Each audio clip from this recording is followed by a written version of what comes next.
Hello, my name is Kristen, and I am obsessed with all things play-based and child-led learning. Truly obsessed. I am here to help you navigate the messy and the magical on your journey to a play-based program. It is truly magical on the other side, and I want you to feel each day what I feel when I walk into my classroom. I am the homeschool mama to 4. I'm the founder of a play and nature-based preschool and forest school, and I am here to cheer you on. I'm ready. Are you ready?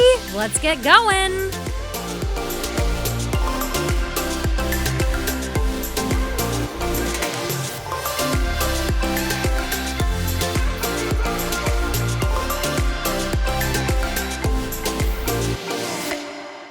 Social and emotional support. This is one of my favorite topics to jam on. Social and emotional support is my redo term for classroom management. Classroom management always leaves such a negative connotation in my brain. Classroom management or behavior management suggests that the adults are in need of managing or controlling the emotions and the behaviors of the children, and I don't like that at all. If we look at the definition of behavior from the Webster Dictionary, the definition is the way in which someone conducts oneself or behaves, and then their example underneath that, the second one is the children were rewarded for good behavior. That is in the dictionary. And it's just this societal view that children need to always have good behavior. But how can they have good behavior if we don't teach them what those behavior expectations are? And we do that through social and emotional coaching, social and emotional support. The definition of management, so behavior management, the definition of management is the process of dealing with or controlling things or people. That comes straight from the dictionary. I don't want to just deal with the kids. I don't want to control the children. I want to be there to support them.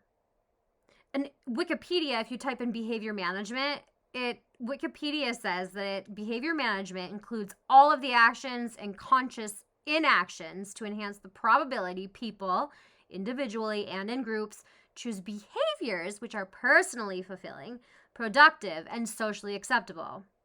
Behavior management can be accomplished through modeling, rewards, or punishment.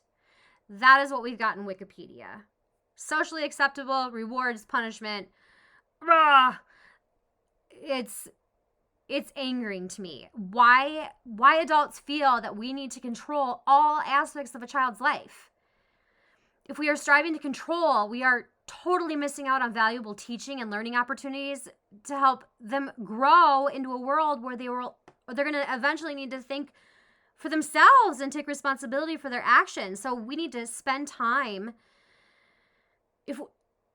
If we spend time with tactics like coercion or manipulation, punishments, rewards in the classroom and in our programs, instead of doing the work of social and emotional support, because it is work, then the children are just another pawn in our industrial education system. And I don't want that for the kids in our world, in our communities, in our programs. I don't.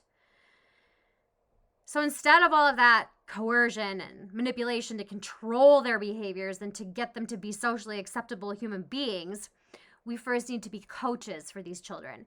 We need to be supporters of their social and emotional journey. We need to be social and emotional facilitators. So if we look at what the definition of a facilitator is from the Webster's Dictionary, it's to make easier / to help bring about. That is what we want to be. We want their interactions to become easier over time. We want their recovery from big emotions to become easier over time. We want to help bring about the understanding of how to interact with others and how to solve problems with others and how to talk with other people. We do this by giving children the words to say. We do this by modeling. We do this by making this a huge focus in our time with the children. especially at the beginning of the school year or when the child first starts in our program with us. Or if you're a parent, you do this from the get-go. We have to spend time facilitating the conflicts that happen in the classroom. We don't want to control it. We want to navigate it with them.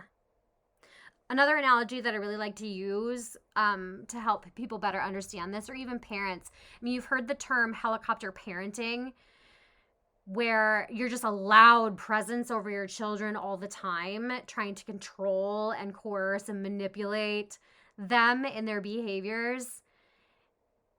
We want to be hummingbird parents or hummingbird teachers. We want to be a quiet little presence, flutter in when needed, flutter out when needed. We don't want to be a loud, overbearing presence to control these children. We need to be a hummingbird to better facilitate their learning in the social and emotional realm of early childhood. So I'm going to give you a few examples of kind of what I would do in a couple different situations. I think at the beginning of a school year, I just know this from my classroom, that is what our main focus is. Our main focus is obviously providing that environment for the children and providing experiences for them to discover and inquire and ask questions and play. But we also know we are very heavily needed for that social and emotional support, because many of these children have not had the opportunity for long, unstructured time in a setting like ours. So we know that there's going to be conflict. We know that there's going to be big emotions. And we know that many times parents haven't used the same words or modeled the same things, or the children haven't had the opportunity to have these interactions with peers without adults swooping in to control the situation. So it's generally a new thing for many children to be able to learn and have control over their own emotions and their own time and how they spend their time and who they spend their time with. And so along with that comes lots of social and emotional support.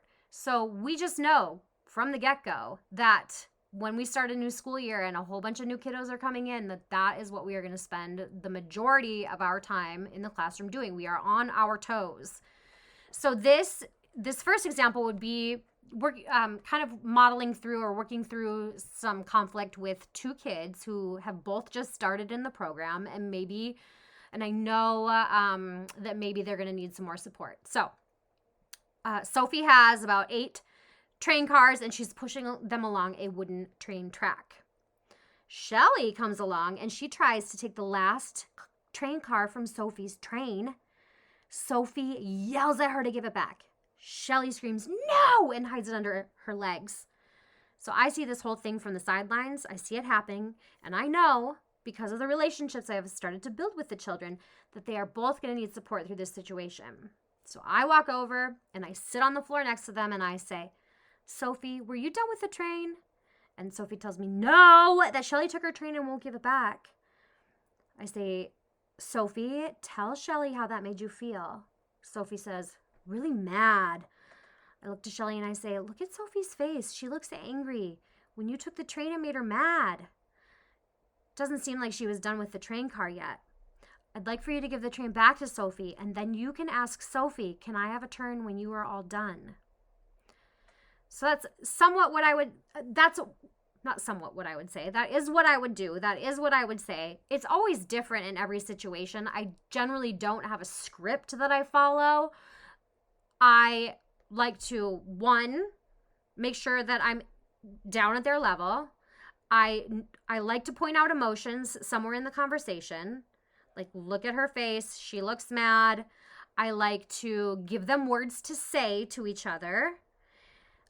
I like to make sure that I know what happened in the situation. So those are kind of the things that I like to make sure I accomplish through my interactions with them, is know what the situation, like what happened, point out emotions, and then help them with a solution, help them with words to say. So with that scenario, I fluttered around on the outside of the play area, and when I heard raised voices, I immediately tuned my ears in to decide if I was going to step in or not. Knowing which students I was dealing with, I decided I needed to step in because of where they are social and emotionally at that point in the school year. So I got down to their level, identified the problem, pointed out the feelings, and offered a solution while modeling words to say. Okay, so the next scene, same kids. This is mid-March. The children are very comfortable in the program, and they've been in my classroom for 6 months now. So I know them very well, and I know where each of them are on their social and emotional learning journey. All right, so here's the scene. Sophie has all of the magnet tiles, and she's building a super tall tower. Shelly comes along, and she sees the tall tower. Sophie immediately sees her close, and she asks Shelly at her. She asks Shelly to get away. So my ears perk up, and I hummingbird in. Shelly runs around Sophie as she is standing there, as Sophie's building that very fragile tower. I mean, you all know magnet tiles. They're like bump it and they all fall. So I can tell that Sophie is super nervous and that Shelly will totally knock over her tower with one wrong move. I'm on alert, but I'm letting things happen to see if they're capable of working this out, because I know these kids, and I know that they are learning, and we've done a lot of social and emotional support. So I hear Sophie say, "When you're running with your arms out like that, you might knock over my tower." Shelly stops and looks at her, turns around, and runs the other way. I mean, that could end totally differently. That could end with like Shelly reaching out with a foot and knocking the whole thing over. And sometimes that does happen. And then you go back to the, oh, how did that make you feel? And look at her. She's mad. She worked hard on that. How, and then help them walk through a solution, how they could have a solution. Can Shelly help rebuild the tower that Sophie was building?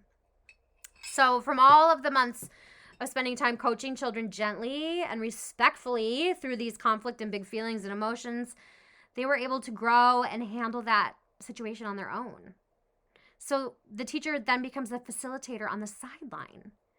And that is like the magic. When you feel like you're not doing anything, that's when you know you have done your job. That's when you know that you have provided all of that time, all that coaching through all of those problems, all of those big feelings, all of those conflicts. You know that you have done your job well. When you feel like you don't even have a place anymore, when they don't need you anymore. It happens. It does. It really does. If you haven't felt it, it's a really eerie feeling. It's like, wow, they're all so engaged and they're solving their own problems, and like, it's an eerie feeling. Like, I don't know what I should be doing right now. Am I not doing enough? Am I doing too much? Like, what's going on here? So you know you've done your job well when you aren't needed as much. So the secret to social and emotional support and to growing these beings with a solid social and emotional background is those relationships. It always comes back to the relationships, and then time in free play.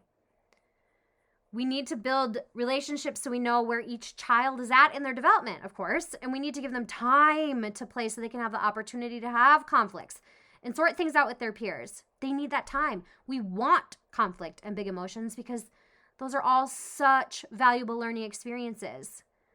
We don't want to manipulate and control, because then we are robbing them of that precious time to practice being social and practice being emotional.